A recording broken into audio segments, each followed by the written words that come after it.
this is Lori and welcome to my series on the Pico W.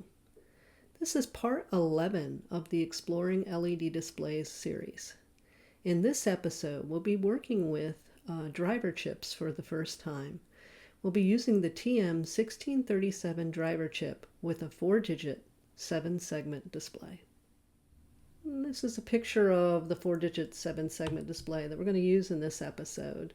I purchased these because they came in sets of 5 and they all had different colors. Each of the 5 displays had different colors, and I liked that. And I thought when I looked at the pictures of the advertisement, it looked like it not only had the colon here to do a clock, but it appeared to have decimal points here as well on the display. And it does when you actually look at it, and this is it right here.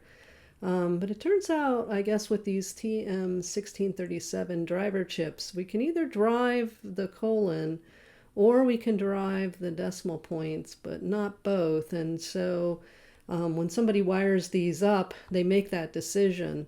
And in the ones I got, they chose to wire up the colon and not the decimal points. So that was a little bit disappointing. So when you're buying these cheap displays on AliExpress or something, they're not always well described. So it looked like they were available to me, but, now I know better. They aren't.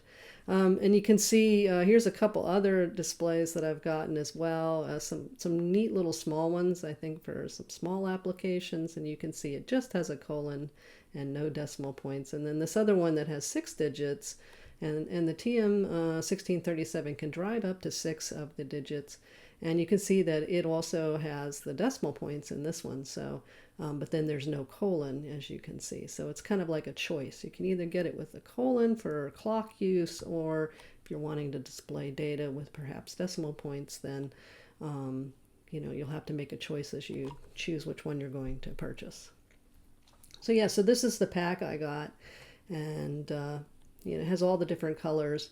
I tried doing some filming with the green. That doesn't film very well, and green's actually a little hard to see without some kind of a diffuser in front of it. I'm going to film the blue one today with a little bit of a diffuser in front of it. It looks nice, and I just thought it'd be nice to use a different color than red for a change.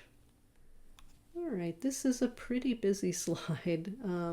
We're going to be using a library by Mike Kauser, and I gave the GitHub link here to pick up that library. When I viewed other folks on YouTube using this particular chip, this seemed to be the library that most people turn to. And I can see why. It's pretty full-featured, and if you want to understand it in detail, it's worth looking through the Python file and reading through how Mike did all the programming. It's pretty interesting how he went about it. I think maybe the downside of this library is that it gives you a lot of different ways to do kind of the same thing, but each of the functions that will allow you to display numbers and letters have slightly different capability. And so sometimes you have to pick and choose based on what you're looking to do. And one of the biggest things is whether you're looking to use the colon or not. Is one feature that some of the functions have built in, but true or false. You can turn on the colon easily. As you'll see in some of these bits that I've taken from his testing file, you're not limited that. Right seems to be one that you can put anything you want in, and here you can display the characters by their decimal value, by their hexadecimal value, or their binary format. So that's kind of nice depending on what you want to do. And you can see here you can handle 6 segments with his library, and the most significant bit in the second segment in a 4-segment displays handles the colon between the second and third segment. So you'll see in some of the examples over here how that might be done. And for example, I guess maybe let's just look at some of these examples. If we wanted to turn every LED on our display using 88:88, any of these approaches would work. So you can see we could put it in decimal form. That's going to give us an 8.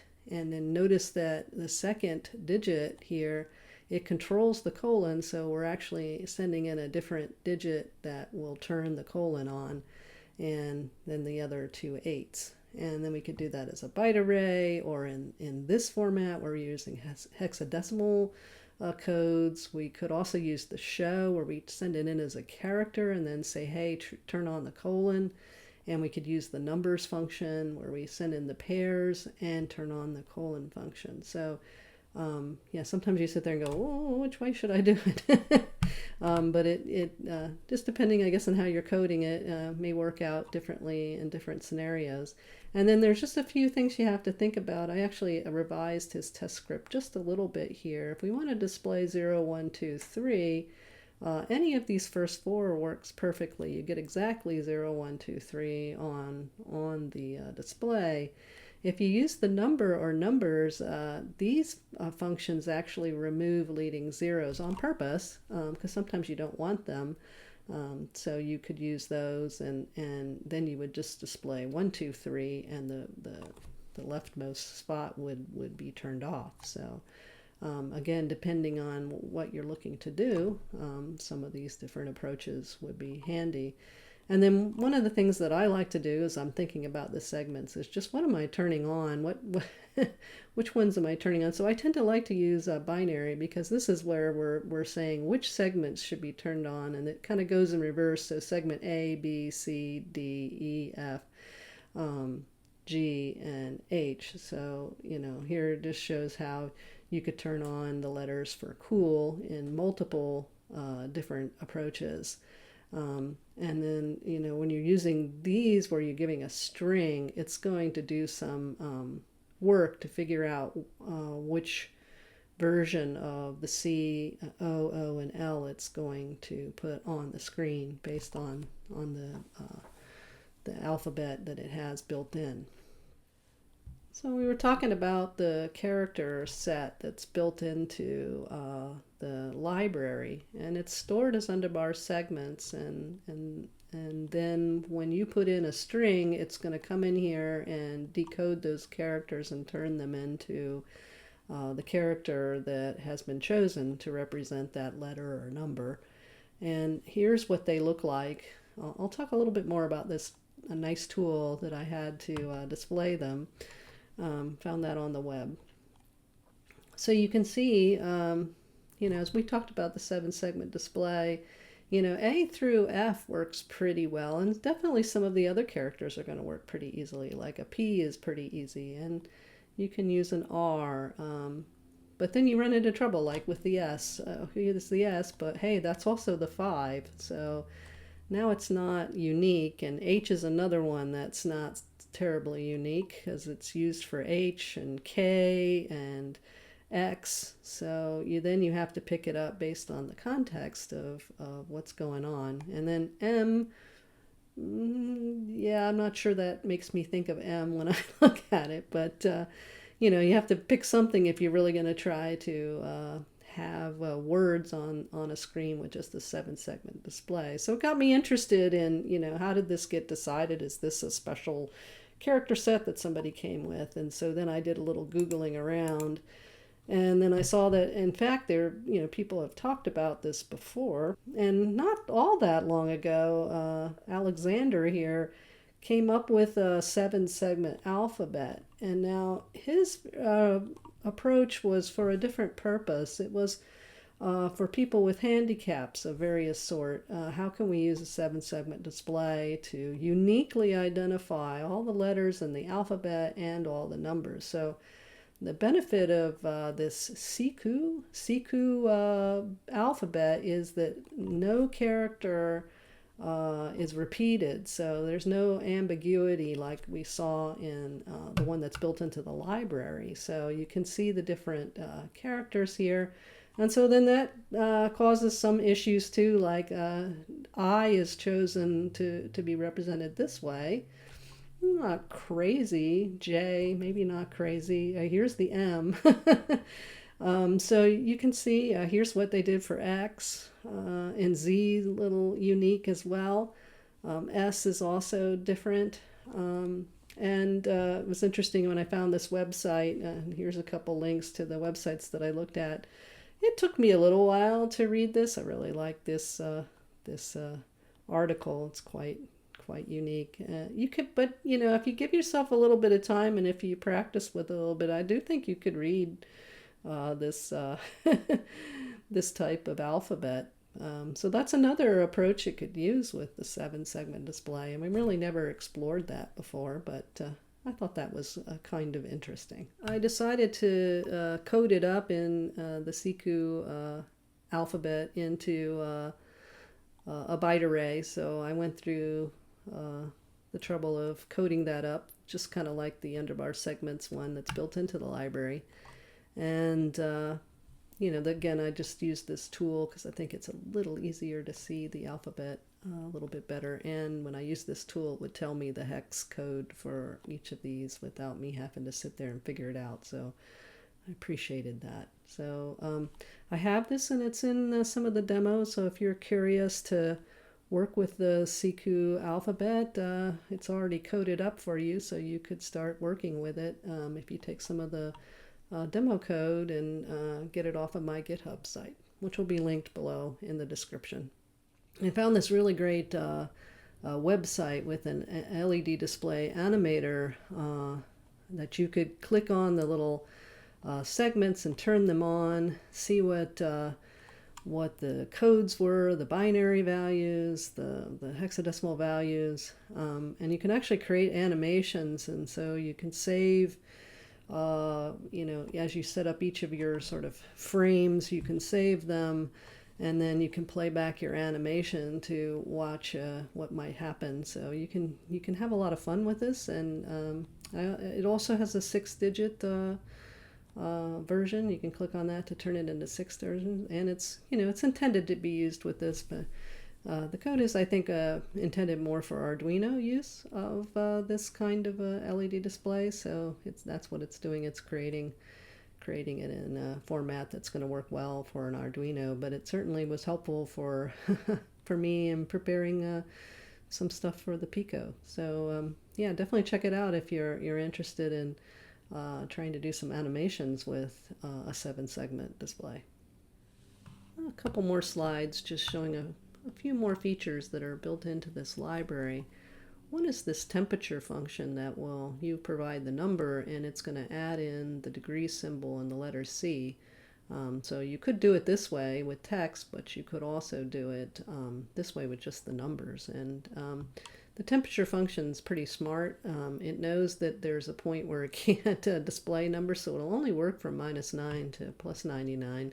And then if it's outside of that range, then it's going to put low or high. So I thought that was a nice add. And the other thing that I thought was really, really nice is it figured out how to do scrolling. And we've worked on scrolling from scratch. So it has a built-in scrolling function. So we can scroll words and numbers. So we could scroll hello world, we can scroll all the characters that are in the underbar segments, and it also has control of the brightness. So we can set the brightness to max brightness or to the minimum brightness, and that can matter with some of these displays, especially I think red and white are going to be pretty bright. So being able to control the brightness is a nice feature as well. Well, now I think it's time to start using the library and having some fun with it. All right, let's start off with a pretty simple program. We'll turn all the LEDs on, you know, the 888 with the colon, and we'll also show off that temperature function as well. And I didn't make a fritzing diagram, as this is such an easy hookup that I thought I'd just show it in real life. So you can see I'm pulling the ground and the power to create the rails on this little half breadboard. And there's 4 pins on our display. We have a power and a ground. And then the other 2 pins here are the clock pin and the DIO, data input, output, I think, pin. And we just need to plug those into GPIO pins on our Pico. And it doesn't matter which ones. It's not using I2C or any special protocol to communicate. So it's pretty easy hookup. And you'll see we're going to import that library and the other libraries that we need, and then we're going to set up the display. So here's where we're setting up the display based on the library, and we're telling it where the clock pin is and the DIO pin is. So I'm using 16 and 17. And I'm going to use the brightness function to adjust the brightness. And well, here's where we'll turn on the 8888, and these are all the numerous ways we could do it. And we'll use the numbers approach. So we'll do the 88 and then the colon and the 88. We'll show that for a couple seconds. Then we'll turn everything off. And again, I'm doing it this way, but this is an alternate approach that would do the same thing. And we'll hold for a second there. And then we'll show off the temperature function. And this comes straight from the test script in the library. So we can see when we're out of range, what a negative number is going to look like, and then what will happen when we're out of range on the high end. So let's kick that off here. Looks like it's filming all right. Yeah, I really like the temperature function. I think that's very useful. I mean, I'm pretty sure I'm going to be using it with these displays. So yeah, so we have it all hooked up. It's working well, and that library sure does make it easy. Okay, next up is to demonstrate the scrolling feature, because that's a big advantage, to be able to scroll potentially numbers that are larger than 4 digits, or being able to display messages with characters and letters. If you can tolerate those libraries where some of the characters are a little funky. So we'll set up everything just as we did before, and I put in the CQ alphabet so we can scroll that across the screen here. And we'll use a little bit from the test script here. So we'll scroll hello world, and the scroll function has a speed associated with it. So this is going to go pretty fast, 300 milliseconds. And when we scroll Lori's robots across, we're going to go much slower, 1,000 milliseconds. We'll clear everything off in between, and then we'll go ahead and scroll the characters that are available with the library, and then we'll scroll the CQ alphabet. And then I decided to scroll using the CQ alphabet, but I hand-coded this, and I put an apostrophe in for Lori's robots, so maybe a little bit different. Anyways, I was having some fun scrolling. I think it's pretty neat. So let's take a look at what it looks like when it scrolls. And you can see here, I think 300's a pretty good pace. That's what I kind of settled on. So there's Hello World. I mean, I think that's pretty readable. I'm just going to go slow so you can see what Lori's robots is going to look like.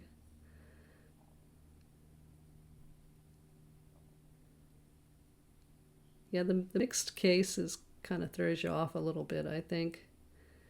And we're going to play around with some of those 14 segment displays that should allow us to do characters even nicer. So I do think if you really wanted to do characters, maybe the 14 segment display would be the way to go. But these things are pretty cheap, so it could be a way to display information without having to spend a lot of money on it. So, I mean, I think it's kind of cool to be able to use something that's pretty basic.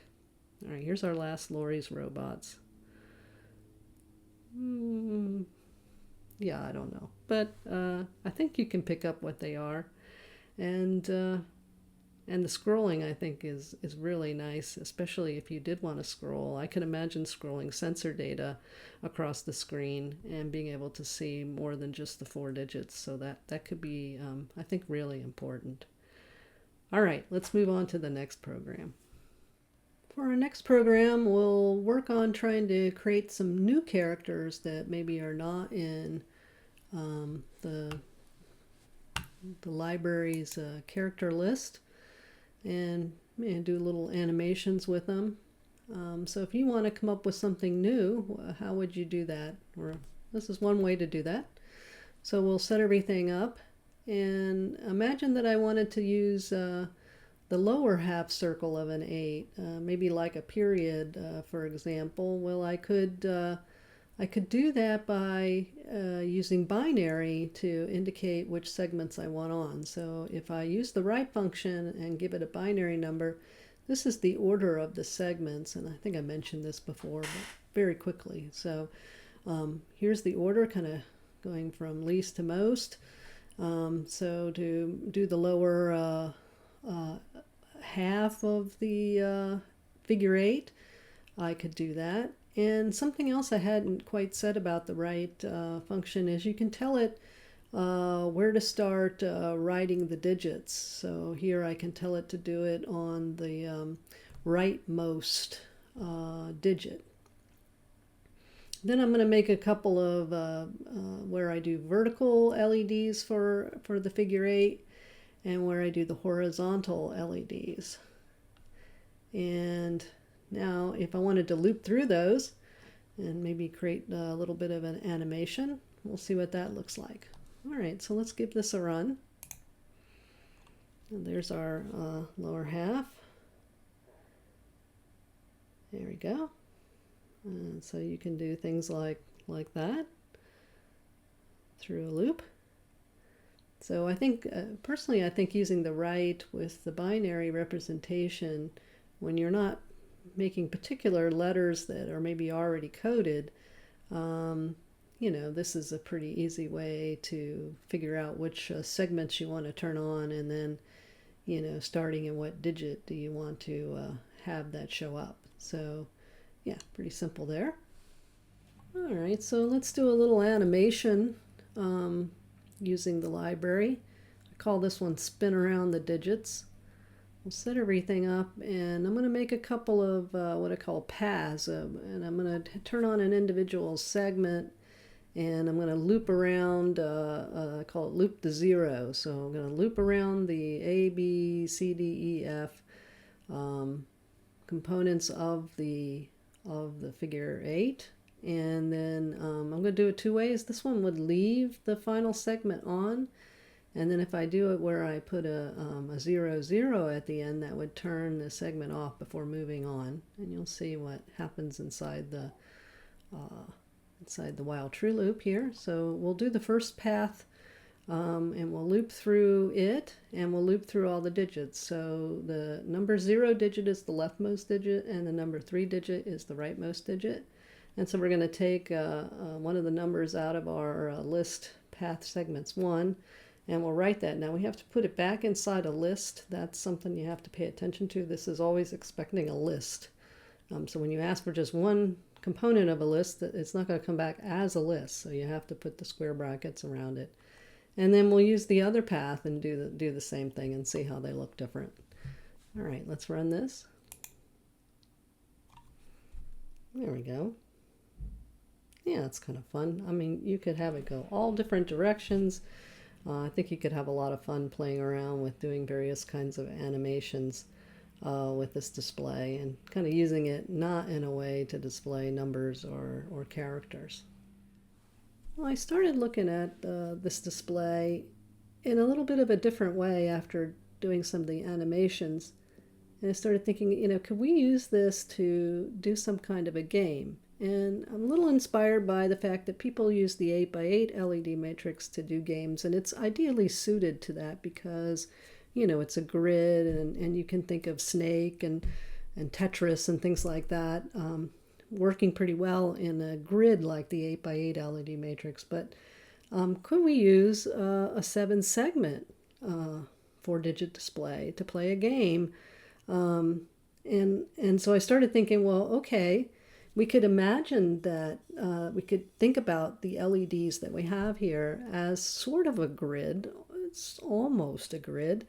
And then I started thinking about something kind of Tetris-like in the sense that, maybe the LED would move around and snake its way down, and the user would use the bottom 7-segment display to capture it or block it, for example, or maybe shoot it, or I don't know whether there's enough LEDs for shooting, but something like that obviously is more suited to the 8x8 LED matrix. But I just thought it would be fun to give that some thought. And then I said, well, if the user needs to be able to, move around which of these segments in the bottom digit is lit, we probably use a joystick to do that. And then we need to kind of come up with some kind of a grid, perhaps, so that as we move the joystick around, that'll move which one of the LEDs in the 7-segment display is lit. So this is my first attempt. I'm not going to promise that this game's ever going to get published or see the light of day. But I was successful in creating a grid over this 7-segment display, and being able to control which one of these LEDs is lit using a joystick. And so this is the grid I kind of came up with for it. And like I said, it's a little messy in the sense that as I take the joystick readings and turn them into a grid value in the X direction from 0 to 4, Y direction from 0 to 2, depending on what we get back from the reading of the joystick, it'll place one of these LEDs as being lit. And it in general works that it's going to be the direction you're pushing the joystick. So I think it works as a way to control which LED is lit using a joystick. And that was kind of the first step in thinking about making this kind of crazy game I came up with. So let's take a look at the code that I put together to make that happen. All right, so how did I program this crazy idea of controlling which segment is on? And so you can see I've reoriented the display so that the rightmost digit is now digit 3, which is at the bottom. And this is the way we're going to potentially play this crazy game I have in my mind. That's the orientation we'll use. So that'll be nice for how we move the joystick here. And adding in the joystick is pretty simple. We'll connect it up, the X and Y pins, to the 2 ADC pins. And so I think that's here in the code. Yep. So we just pay attention to that. And then the only other thing we need to do is also connect the ground and power pins for this joystick into our circuit. So that's all we need to do to set up the joystick. And I started off with the segments described A through G as a byte array. I then decided that, I'm probably going to want to use a dictionary to look up these grid values. So then I connected these this byte array into this dictionary. So when I get back a 0, 2, it's going to light the 4th position of the 7-segment display. It's going to go and find it in here. Might have been easier to have this directly connected to the hex values, but whatever. As I wrote it, this is kind of how it came out. All right, so I'll start off with the segment G, which is a 2, 1 position. I'll have that be the starting position. So we'll clear out the display and we'll display the starting position. Then we'll go into our while true loop where we'll read the potentiometer using the read U16 function. And then we'll just use this simple if statement to figure out what grid value we want for the X and what grid value we want for the Y. It's such a small number of values that I just used if statement to determine that. And then we'll only update the segment if there's been a change. So if the new value for the X and Y don't change, then we're not going to go through this and update the display. But if there's any change, then we will clear out the display for that digit, and we'll write the new position, and we'll print that to the screen so we can check it out, and then we'll update the previous with the current position, sleep just a little bit, and should work. So let me take a pause here so I can make the screen just a little bit bigger, and you can see what happens once we start the program. All right, I made it nice and big, so let's run this. And okay, you should be seeing that the initial display is on there, and you kind of know that that's the initial because the shell has nothing printed. And actually, let me just move this up just a teeny bit so we can see things print in the shell. There we go. So now let's see if I can get my big hands around here and not cover everything up. So we'll try to use the joystick to move what's lit. So I'll push up first, and you can see that I can move it back and forth and light the two upper segments.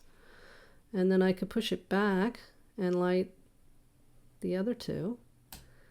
And I can go left and right. And if I pull it around the edges, I should be able to go around just the edges. Yeah, so I think that works, and it centers nicely in the center. That was one reason for the way I did the if statements, that I kind of made sure it stayed there and it didn't jumble back and forth all the time. And you can see it printing out what grid value it got down in the shell.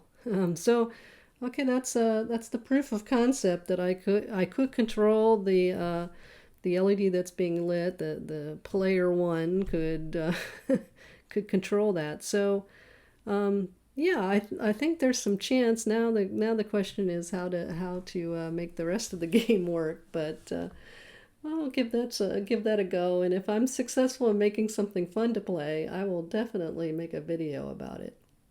Well, I hope you've enjoyed learning about the TM1637 driver chip. And as always, thank you for watching.